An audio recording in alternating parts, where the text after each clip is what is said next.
پلک گھبرا کر کامیار سے کہتی ہے، کامیار تم یہاں کیوں کھڑے ہو؟ عائرہ ہمیشہ کے لیے ملک چھوڑ کر جا رہی ہے۔ یہ سنتے ہی کامیار کے قدموں تلے زمین نکل جاتی ہے۔ وہ فوراً اپنی گاڑی نکالتا ہے اور پوری رفتار سے ایئرپورٹ کی طرف روانہ ہو جاتا ہے، لیکن جب وہ وہاں پہنچتا ہے تو معلوم ہوتا ہے کہ عائرہ کی فلائٹ اڑ چکی ہے اور وہ لندن جا چکی ہے۔ کامیار ہار ماننے والا نہیں تھا۔ اس کا جنون اسے چین سے بیٹھنے نہیں دیتا۔ وہ اسی وقت اپنی اگلی فلائٹ بک کرواتا ہے اور لندن کے لیے روانہ ہو جاتا ہے۔ لندن ایئرپورٹ پر عائرہ اپنا سامان لے کر باہر نکل رہی ہوتی ہے کہ اچانک سامنے سے کامیار آ جاتا ہے اور اس کا راستہ روک لیتا ہے۔ عائرہ اسے دیکھ کر حیران رہ جاتی ہے۔ کامیار اس کا ہاتھ تھام کر کہتا ہے، میں تمہیں کہیں نہیں جانے دوں گا، تم صرف میری ہو۔ ادھر پاکستان میں دوسری طرف پاکستان میں عرفان صاحب کی حالت اچانک بگڑ جاتی ہے۔ انہیں سینے میں شدید درد ہونے لگتا ہے۔ فلک اور بینش گھبرا کر انہیں ایمبولینس میں ڈال کر اسپتال لے جاتی ہیں۔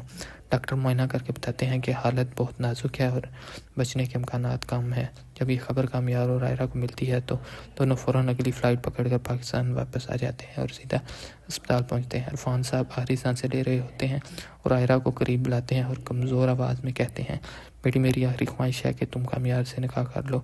میں چاہتا ہوں کہ تم اس کے سہارے زندگی گزارو۔ کامیار آگے بڑھ کر عرفان صاحب کا ہاتھ پکڑ لیتا ہے اور وعدہ کرتا ہے، انکل آپ بے فکر رہیں، آج سے عائرہ میری ذمہ داری ہے، میں اس کی حفاظت اپنی جان سے بڑھ کر کروں گا۔ عرفان صاحب کے چہرے پر سکون بھری مسکراہٹ آ جاتی ہے۔ وہ اللہ حافظ کہتے ہیں اور اسی لمحے ان کی سانسیں رک جاتی ہیں۔ کمرے میں گرام مچ جاتا ہے۔ عائرہ اپنے والد سے لپٹ کر زاروکتار رونے لگتی ہے۔ اگلے دن عرفان صاحب کی تدفین ہو جاتی ہے۔ والد کے جانے کے بعد ایئرپورٹ عائرہ ٹوٹ جاتی ہے۔ وہ خود کو کمرے میں بند کر لیتی ہے اور کسی سے بات نہیں کرتی۔ اسے لگتا ہے کہ وہ دنیا میں بالکل اکیلی رہ گئی ہے۔ اکثر وہ کامیار کے گلے لگ کر اپنا دکھ ہلکا کرتی ہے۔ چند مہینے اسی طرح گزر جاتے ہیں۔ ایک دن اشتیاق کامیار کو فون کر کے سمجھاتا ہے، اب وقت آ گیا ہے کہ تم عرفان صاحب کی آخری خواہش پوری کرو۔ عائرہ بہت تنہا ہے، اسے ایک سہارے کی ضرورت ہے۔ کامیار ہمت کر کے عائرہ کے پاس جاتا ہے اور پوچھتا ہے، کیا ہم ابو کی خواہش پوری کریں؟ کیا ہمیں نکاح کر لینا چاہیے؟ عائرہ نے نم آنکھوں کے ساتھ خاموشی سے ہاں میں سر ہلا دیتی ہے۔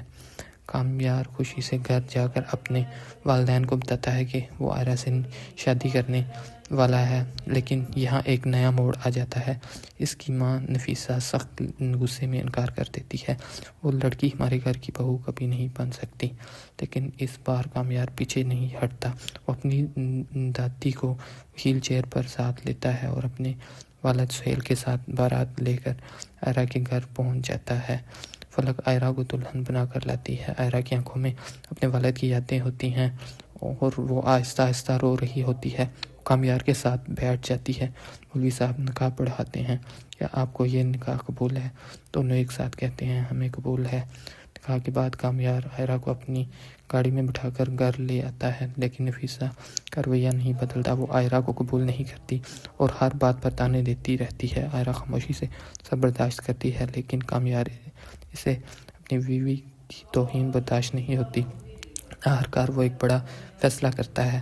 وہ عائرہ کو لے کر امریکہ منتقل ہو جاتا ہے۔ وہاں دونوں ایک نئی زندگی شروع کرتے ہیں۔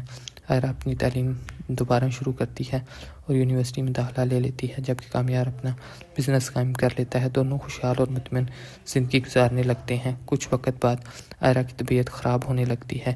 اسے متلی اور کمزوری محسوس ہوتی ہے۔ کامیار گھبرا کر اسے ڈاکٹر کے پاس لے جاتا ہے۔ لیبر روم کے باہر کامیار بے چینی سے ٹہل رہا ہوتا ہے۔ تھوڑی دیر بعد ڈاکٹر مسکراتے ہوئے باہر آتی ہے اور کہتی ہے، مبارک ہو مسٹر کامیار، آپ کے ہاں بیٹے کی پیدائش ہوئی ہے۔